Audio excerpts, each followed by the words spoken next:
제4화 한없는 광명.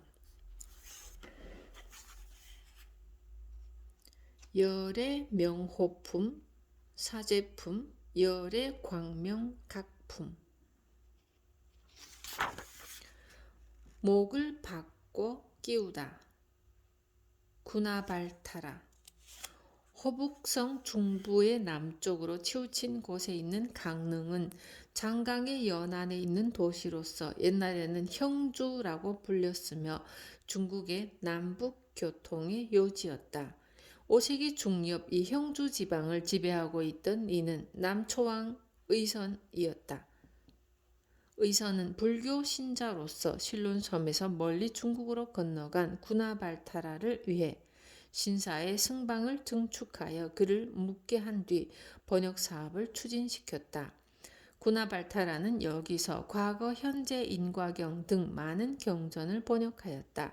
이때 제자인 법용이 번역을 도왔는데 법용은 인도에 유학한 사람으로 범어에 능통했다. 어느 때 의선은 구나발타라에게 화엄경 강의를 부탁했다. 그러나 구나발타라는 아직 중국말에 익숙하지 못했으므로 어떻게 해야 좋을지 망설였다. 다른 나라 말로 강의를 하려면 어지간히 그 나라 말을 잘하지 않으면 안 된다. 번역할 때는 범어와 중국어에 능통한 법용이 있었기 때문에 쉽게 할 수 있었지만 혼자서 강의하는 것은 결코 쉬운 일이 아니었다. 더구나 화엄경에는 잊을 수 없는 추억이 있었다. 구나발타라는 중인도 사람으로서 원래는 바라문 출신이었다. 어릴 때부터 천문, 의학, 주술 등을 배웠지만 간혹 불교 경전을 볼 때마다 큰 감동을 받았다. 그러나 집에서는 출가하여 불교의 승려가 되는 것을 절대로 허락하지 않았고 이해할 수 없이 몰래 도망쳐 나와 승려가 되었다. 구나발타라는 처음에는 소승불교를 배웠지만 이윽고 대승불교의 스승을 찾아갔다. 대승불교의 스승은 그에게 경장을 찾아보라고 일러주었다. 구나발타라가 경전이 들어있는 상자 속에서 화엄경을 찾아냈더니 스승은 그에게 너는 대승불교와 깊은 인연이 있다고 말해주었다. 그 후부터 구나발타라는 화엄경을 독송하고 또한 강의도 하였다. 물론 이것은 인도에서의 일이므로 인도말로 강의했을 것이다. 구나발타라는 이처럼 인연이 깊은 화엄경을 멀고 먼 중국의 변두리 땅에서 중국말로 강의해달라는 요청을 받게 되었으므로 난감했을 것은 당연하다. 그는 아침 저녁으로 관세음보살에게 예배를 올리며 신통력을 내려줄 것을 기원했다.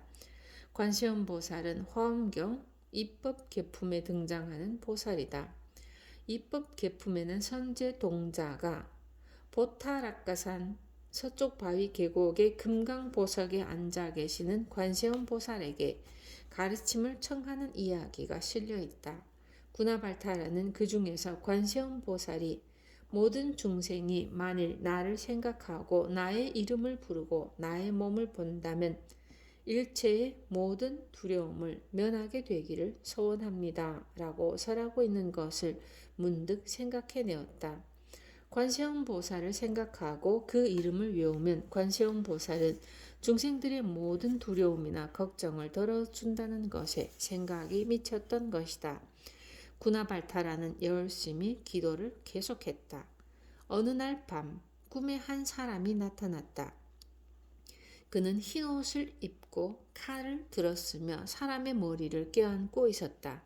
구나발타 앞에 와서 무엇을 걱정하고 있는가 하고 물었다. 구나발타라는 화엄경을 강의하지 않으면 안 되는 사정을 이야기했다. 그러자 흰옷을 입은 사람은 전혀 걱정할 필요가 없다고 말하면서 칼을 빼어 구나발타라의 목을 베어내고 껴안고 있던 새 목으로 바꾸어 주었다. 흰옷의 사람은 새로 바꾸어 준 목을 돌리면서 아픈 곳이 없는지 물었다. 구나발타라는 전혀 아프지 않다고 대답했다. 그때 갑자기 잠이 깨었으며 마음은 기쁨으로 넘쳐 흘렀다. 다음날 아침 중국말을 잘할 수 있었으므로 화엄경을 강의할 수 있었다고 한다. 이 꿈에 나타난 흰옷의 사람이야말로 관세음보살의 화신이었다. 관세음보살이 목을 바꾸어 주었기 때문에 구나발타라는 중국말로 강요할 수 있게 되었다. 바로 화엄경에서 설하는 관세음보살이 나타나 준 것이다. 구나발타라가 중국의 광주에 온 것은 원가 12년이며 이 꿈을 꾼 것은 원가 말년쯤이라고 생각되므로 이미 중국에 온 지 15년이 지났기 때문에 이때쯤에는 중국말로서 강의할 수 있었는지도 모른다. 이 외에도 구나발타라가 물속에서 관세음보살의 이름을 부름으로써 살아날 수 있었다는 이야기가 고승전의 구나발타라의 전기에 실려 있으므로 구나발타라와 관세음보살은 깊은 관계가 있다는 것을 알 수 있다. 더구나 관음신앙은 관음경에 의하는 것이 아니라 화엄경에 나오는 관세음보살에 의한 것이다. 화엄경이 처음 번역된 것은 420년이었지만 그 후 20-30년이 지난 후부터 급속히 화엄경의 연구가 성행하게 되었다고 생각된다. 법업이 화엄지귀를 저술하였으며 그 제자인 담빈도 화엄경을 연구하였다. 담빈은 출가한 후 강릉의 신사에서 경전 연구에 몰두했다고 하므로 어쩌면 구나발타라와 만났거나 그 이름을 알고 있었는지도 모른다. 어쨌든 갑자기 성행하게 된 화엄경 연구에 큰 공헌을 한 사람은 구나발타라였다. 무량한 부처님의 이름, 열의 명호품. 세계에는 사바 세계를 위시하여 무수한 세계가 있으며 그 무수한 세계에 계시는 부처님의 이름도 무수히 많다. 그것은 부처님이 갖가지 신업으로 구업, 의업으로서 중생에게 부처님의 가르침을 알리기 위해서이다. 열의 명호품은 열의 신업이 온 천지에 가득하여 중생의 부름에 두루 그 모습을 나타내시는 것을 밝힌 것이다. 명호, 즉 이름은 신체에 따라 붙여지는 것이므로 이 품에서는 부처님의 갖가지 이름을 설하는 것이다. 구나발타라도 화엄경을 읽었을 때 부처님의 이름이 너무도 많은 것에 놀랐을 것이다. 부처님은 마가다국의 정멸도량에서 처음으로 정각을 얻으시고 보광법당의 연화장 사자좌에 앉으셨다 라는 문장으로 시작되는 것이 열의 명호품이다. 부처님이 보광법당에서 가르침을 설하므로 여기서부터 보광법당회가 시작된다. 보광법당회는 열의 명호품, 사제품, 열의 광명각품, 보살명난품, 정행품, 현수보살품으로 구성되어 있다. 화엄종의 대성자인 법장은 이 6품을 나누어서 앞에 3품을 믿음의 대상인 부처님의 신체, 말씀, 생각이라 하고 나중에 3품을 믿음 그 자체의 해석, 행동, 깨달음이라 하였다. 보광법당의 연화장 사자좌에 앉아 계시는 부처님의 주위에는 여러 세계에서 수많은 보살들이 모여들었다. 그 보살들의 이름은 문수보살을 위시하여 각수, 재수, 보수, 목수, 진수, 법수, 지수, 현수라고 하였다. 이들 보살은 셀 수 없이 많은 보살들과 함께 각각 먼 나라에서 부처님이 계신 곳으로 와서 부처님의 발에 예배하고 부처님께 공양을 올린 후 결과부조하고 앉았다. 그것은 우주의 끝에서 찾아온 보살들의 대집단이었다. 이때 문수보살이 부처님의 위신력을 받아 대중들을 바라보며 감탄하면서 얼마나 멋진 일이냐. 지금까지 이와 같은 보살의 대집회가 열린 적이 한 번도 없었느니라 라고 말했다. 부처님은 중생들의 능력, 성질, 사고방식이 각각 다르므로 그들을 교화하기 위해 여러 가지 신체와 이름으로써 중생들을 구제한다고 한다. 그러므로 부처님의 이름도 여러 가지가 있다. 예를 들면 부처님의 이름에는 실달, 만월, 사자후, 석가모니, 신선, 노사나, 구담, 대사문, 최승 능도 등이 있으며 그 수는 이 세계에만 해도 10,000개에 이른다.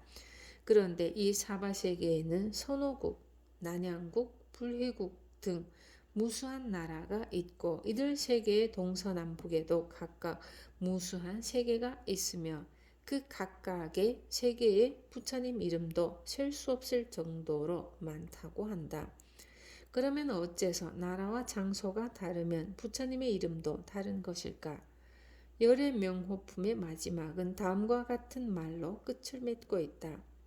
이것은 모두 부처님이 보살로 계실 때 인연이 있는 이들을 구제하기 위해 온갖 방편과 구업의 음성과 행업의 과보와 법문의 권도와 여러 근이 원하는 바로서 모든 중생으로 하여금 부처님의 법을 알게 하기 위해서이다.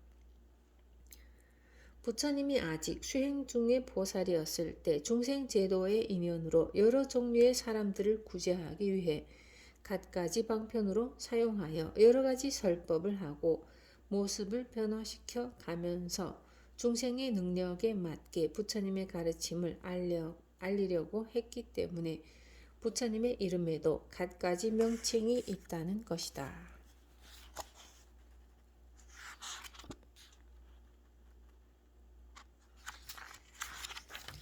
무량한 진실 사제품 명호품에는 부처님의 이름이 무수히 많다는 것을 설명했지만 다음의 사제품에서는 사제의 이름이 세계마다 각각 다르다는 것을 밝힌다. 말하자면 아품에서는 가르침을 설하는 사람의 이름이 다르다는 것을 설한 반면에 이품에서는 설하는 진리가 다르다는 것을 밝히는 것이다.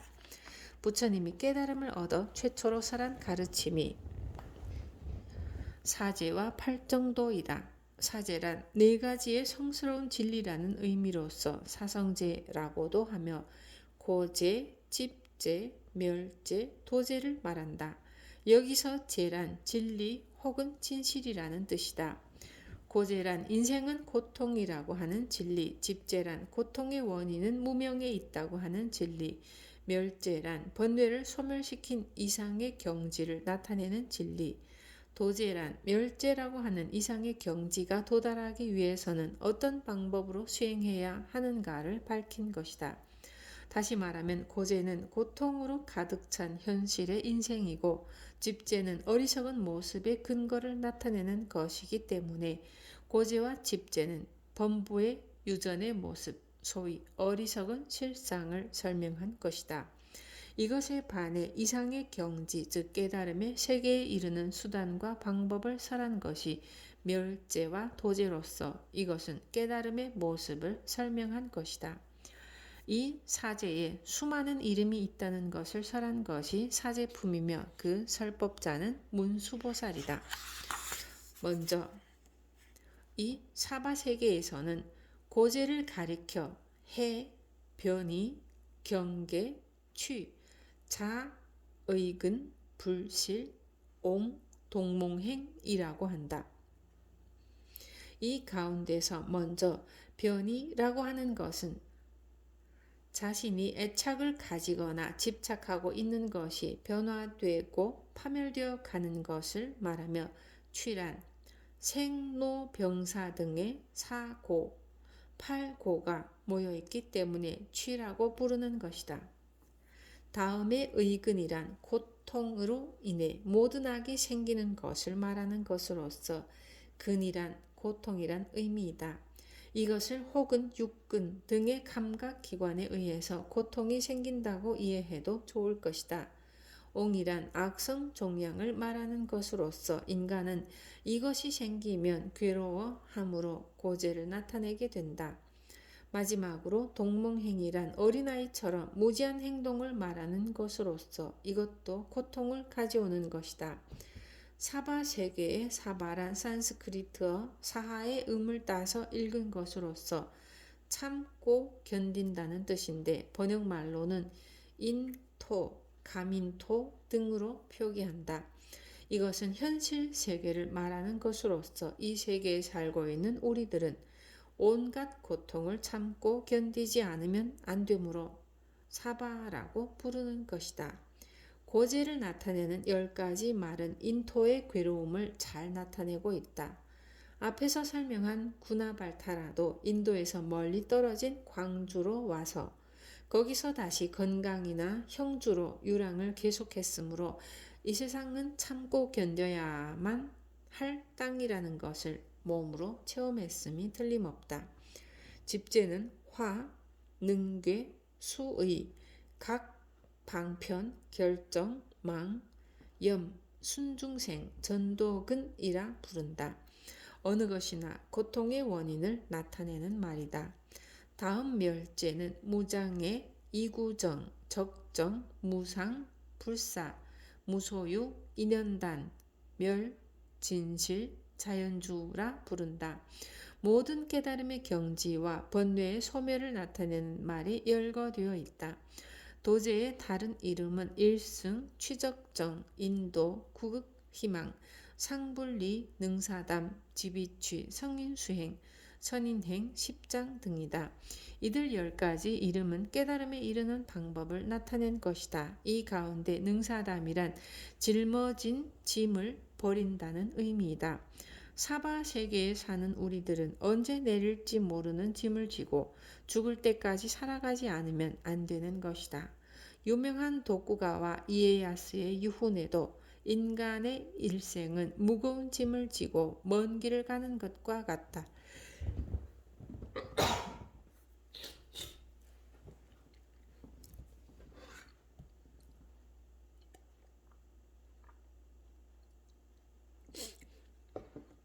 서둘러서는 안 된다 라는 말이 있다. 짊어지고 있는 것을 버리는 것, 즉 능사담이라고 하는 것도 도제를 나타내는 말이다. 마지막에 십장이라고 하는 것은 화엄경의 보살 십무진장품, 보살 십무진장품에서 설하는 10종류의 장을 말하는데 이것에 대해서는 다음에 설하기로 한다. 이 사바세계에는 사제의 이름이 40억 백천 나유타가 있다고 하므로 무수히 많다는 것을 알 수 있다. 부처님의 이름도 무수히 많고 진리도 무수히 많다고 보는 화엄경의 가르침은 너무나 웅혼하고 광대하다. 그러면 화엄경은 무엇 때문에 이와 같이 무수한 진리를 설하는 것일까? 그것은 인생에는 무수한 진실이 있음을 말해주기 위해서이다.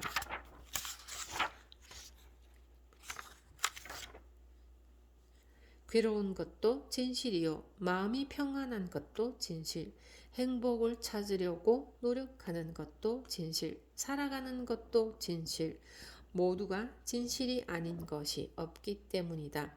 이와 같이 무수한 진실이 있다는 것을 알게 되면 괴로울 때는 괴로움도 또한 진실로 받아들일 수가 있게 되므로 결과적으로 몸과 마음과 말을 조화시켜 악한 행동을 막아주게 될 것이다.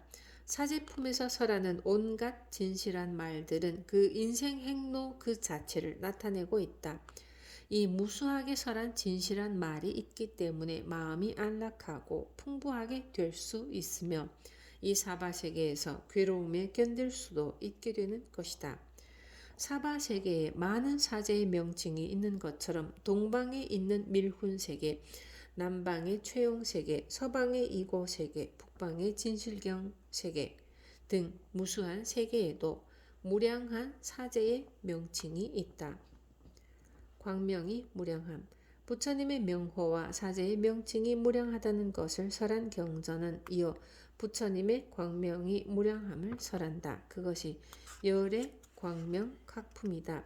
그때 부처님은 두 발바닥의 바퀴 무늬에서 무량한 광명을 발하여 삼천대천세계의 모든 것을 나타내 보였다. 부처님은 사자좌에 앉아 계셨으며 무수한 보살들에게 둘러싸여 있었다. 부처님의 위신력으로 시방세계에는 각각 한 사람의 큰 보살이 있었으며 그 보살들은 각각 무수한 권속 보살들과 함께 부처님께 나아갔다. 그들은 이른바 문수살이 각수보살, 제수보살, 보수보살, 덕수보살, 목수보살, 정진수보살, 법수보살, 지수보살, 현수보살 등이었으며 그들이 떠나온 세계는 금색, 보색 등 여러 가지 세계였다. 그때 문수보살이 부처님의 덕을 찬탄하여 개성을 읊었다. 문수보살의 개성이 끝나자 부처님의 광명은 다시 시방의 국토를 두루 비추어 그 가운데 있는 모든 것을 나타내 보였다. 그러자 문수보살은 다시 개성으로서 부처님의 덕을 찬탄했다.